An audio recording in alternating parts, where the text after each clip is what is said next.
राम और विभीषण की कथा। धर्मो रक्षति रक्षितः, अधर्मो विनश्यति।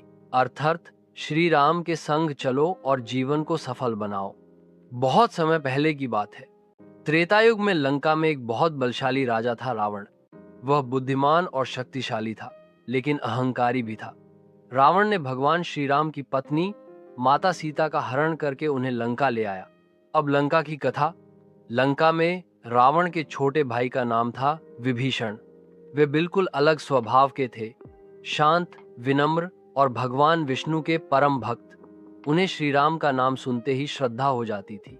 जब विभीषण को पता चला कि रावण ने माता सीता का अपहरण किया है, तो उनका हृदय दुखी हो गया। उन्होंने रावण से कहा, भ्राता, यह जो कार्य है वह अधर्म कार्य है। श्री राम कोई साधारण व्यक्ति नहीं, वे स्वयं भगवान विष्णु के अवतार हैं। यदि आप माता सीता को लौटा दें तो आप महान कहलाएंगे। लेकिन रावण ने क्रोधित होकर कहा, तू मेरा भाई होकर मेरे शत्रु की प्रशंसा करता है। यदि तू राम का पक्षधर है तो जा, उन्हीं के पास चला जा। अब विभीषण ने एक बड़ा निर्णय लिया। श्लोक। त्यज दुर्जन संसर्गम, भज साधु स्मागमम, कुरु पुण्य महोरात्रम, स्मर नित्यम अनित्यताम।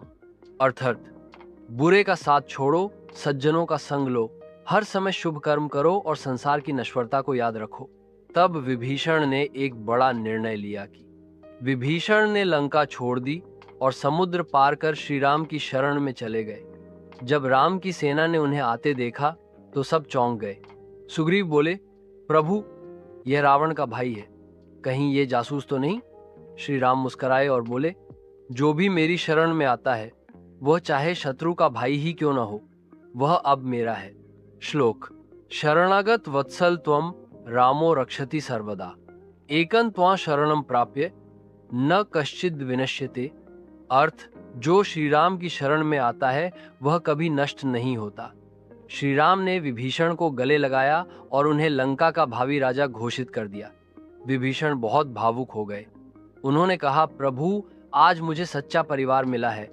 मैं आपके चरणों की सेवा में सदा रहना चाहता हूँ। युद्ध की तैयारी। जब लंका पर चढ़ाई हुई, विभीषण ने श्री राम को रावण की सारी रणनीतियां बताईं। उन्होंने बताया कि रावण के प्राण उसकी नाभि में छिपे हैं। राम ने युद्ध में इन बातों का उपयोग कर अंत में रावण का वध किया। युद्ध के बाद विभीषण दुखी थे। रावण उनके भाई थे। लेकिन श्री राम ने कहा, भले ही वह शत्रु था, पर वह एक योद्धा था। उसका अंतिम संस्कार करना तुम्हारा कर्तव्य है। यह सुनकर विभीषण की आंखों में आंसू आ गए। वे समझ गए यही धर्म है। विभीषण का राज्याभिषेक जब राम ने विभीषण को लंका का राजा बनाया, तब उन्होंने उन्हें एक सीख दी। सच्चा राजा वही होता है जो प्रजा को अपने परिवार की तरह माने। राजा का धर्म है कि वह न्याय करे और सबकी भलाई सोचे। विभीषण ने प्रतिज्ञा ली, मैं लंका को धर्म और सेवा का केंद्र बनाऊंगा। यह राज्य अब श्री राम की महिमा से चलेगा। 12 अंतिम श्लोक। रामम दशरथम विद्धि, माम विद्धि जनकात्मजाम, अयोध्या अटवी वेत्ति, गच्छ तत् यथा सुखम। अर्थ, राम ही धर्म है और उनका साथ जीवन को सुखमय बनाता है। जैस्ट कथा का समापन। इस तरह विभीषण ने श्री राम की शरण लेकर धर्म का मार्ग चुना और अंत में विजय पाई। आज भी जब हम रामायण पढ़ते हैं तो विभीषण जी का त्याग, भक्ति और निष्ठा प्रेरणा बन जाते हैं। जय श्री राम।